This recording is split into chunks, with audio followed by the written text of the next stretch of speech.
பாருங்க, கிருபானந்த வாரியார் சொல்றார், லெட்டர் எழுதுறோம்னு வச்சுக்கோங்களேன், லெட்டர் எழுதி நேரா போய் போஸ்ட் ஆபீஸ்ல கொடுத்தா அது போஸ்ட் பாக்ஸ்க்கு வராது. சரியா? போஸ்ட் பாக்ஸ்ல போட்டா போஸ்ட் ஆபீஸ்க்கு போயிடும். இப்படி சொல்வாருங்க அவர்.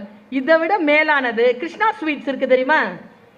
அவரு ஒரு புக்ல எழுதியிருந்தார். அவரும் அவருடைய ஃப்ரெண்டும் திருப்பதிக்கு போயிருக்காங்க. எனக்கு இதை விட நல்ல உதாரணம் தெரியல. திருப்பதிக்கு போயிருக்காங்க. போகும்போது அவர் கூட வந்தவர் சொன்னாராம், நான் திருப்பதி சாமிக்கு தேவஸ்தானத்துக்கு 5 லட்சம் ரூபாய் கொடுக்குறேன்ட்டு பிரார்த்தனை. என்ன பண்ண போறீங்க? உண்டியல்ல போட போறேன்னாராம். சாமிக்கு தானே போட போறீங்க, என் கூட வாங்க. நேரா போய் அந்த 5 லட்சம் ரூபாய் பணத்துல 1000 ரூபாய் டிக்கெட்டா எடுத்திருக்காரு. 500 ரூபாய் டிக்கெட், 1000 ரூபாய் டிக்கெட்லாம் இருக்குல்ல, அதெல்லாம் எடுத்து இந்த தர்ம தரிசனத்துக்காக நின்றுட்டு இருப்பாங்கல்ல 36